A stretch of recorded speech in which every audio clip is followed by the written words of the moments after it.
Kakinada port వ్యవహారంలో AP CID దూకుడు ప్రదర్శిస్తోంది. అరవిందో సంస్థకు సిఐడి లేఖ రాసింది.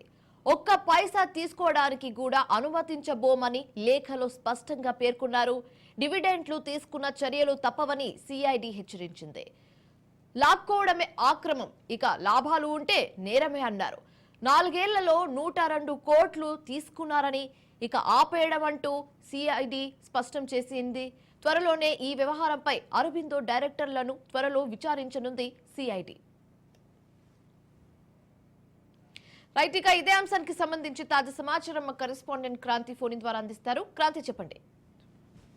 శివాని, కాకినాడ పోర్టు వ్యవహారంలో ఎన్ఫోర్స్మెంట్ డైరెక్టరేట్ మరోసారి నోటీసులు జారీ చేయడం జరిగింది. వైఎస్ఆర్సీపీ ఎంపీ విజయసాయిరెడ్డితో పాటు ఆయన అల్లుడు సోదరుడు సత్యచంద్రారెడ్డికి కూడా ఈడీ నోటీసులు అయితే జారీ చేసింది. ఇటీవల పార్లమెంట్ సమావేశాలు ఉన్నాయనే కారణంతో ఎంపీ విజయసాయిరెడ్డి అనారోగ్య కారణాలతో అరబిందో చైర్మన్ సత్యచంద్రారెడ్డికి విచారణకి హాజరు కాలేదు. అయితే ఈ కేసులో ఎంపీ సుబ్బారెడ్డి కొడుకు విక్రాంత్ రెడ్డి ఇప్పటికే విచారణకు హాజరు కాగా విచారణకి రావాలంటూ కూడా విక్రాంత్ రెడ్డికి ఈడీ మరోసారి నోటీసులు జారీ చేసింది. దాంతో 494 కోట్లు అసలు ఎక్కడి నుంచి వచ్చాయి, అసలు అరబిందో ఆ డబ్బులు ఎలా సమకూర్చుకుంది, ఎవరిచ్చారనే దానిపైనే విచారణ కొనసాగుతుంది. గత వైసీపీ ప్రభుత్వ హయాంలో Kakinada seaport limited Kakinada phase లో 3600 కోట్ల విలువైన వాటాలను కేవీ రావు నుంచి తీసుకున్నారు.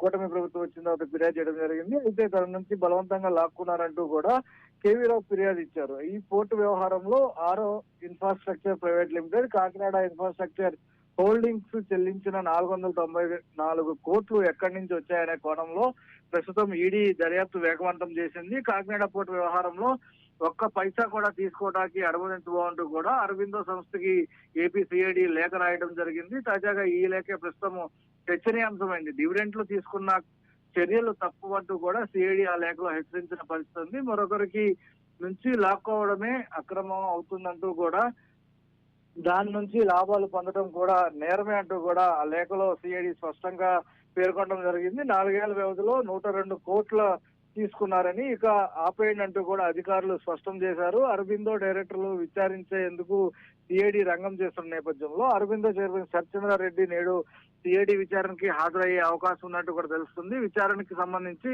ఇప్పటికే అరబిందో సంస్థకు సంబంధించి ఏపీ సిఐడి లేఖ రాసిన పరిస్థితి అయితే ఉంది. గత ప్రభుత్వ హయాంలో ఆనాడు అక్రమాలకు సంబంధించి పాల్పడిన అరబిందో సంస్థ చిక్కుల్లో పడినట్టు కూడా ఏపీ సిఐడి చీఫ్ భావిస్తున్న నేపథ్యంలో కాకినాడ పోర్టు వ్యాపారవేత్త కేవీ రావు నుంచి అటు అరబిందో డైరెక్టర్లు ఆరో ఇన్ఫ్రాస్ట్రక్చర్ సంస్థకు సంబంధించి సిఐడి లేఖలో రాసిన పరిస్థితి ఉంది. బెదిరింపులకు పాల్పడి 2001లో కేవీ రావు నుంచి 41.12% వాటాలు లాక్కున్నారు. దానిపైన వచ్చిన లాభాలు కావచ్చు, డివిడెండ్లు పంచుకోవడానికి వీల్లేదంటూ కూడా ఇప్పటికే సిఐడి లేఖలో హెచ్చరించిన పరిస్థితుంది. లేని పక్షంలో అలా కాదని పంచుకుంటే కనుక చట్టపరంగా చర్యలు తీసుకుంటామంటూ కూడా సిఐడి ఏడీజీ రవిశంకర్ అయ్యన్నారు ఆ లేఖలో స్పష్టం చేశారు. 4 ఏళ్లలో డివిడెండ్ కింద సుమారు 102 కోట్లు తీసుకున్నారని కేవీ రావు నుంచి యాజమాన్య హక్కులు లాక్కోవడం పైన కూడా విచారణ జరుగుతుందంటూ కూడా ఆ లేఖలో స్పష్టం చేశారు. దీనికి సంబంధించి అన్ని నిబంధనలను ఉల్లంఘించడంతో పాటు ప్రభుత్వ రంగ సంస్థలను కూడా ఉపయోగించి బెదిరింపుకు పోయినట్టు కూడా సమాచారం పైన ప్రస్తుతం విచారణ అయితే కొనసాగిస్తున్న పరిస్థితి ఉంది. Right, thanks for the updates Kranti.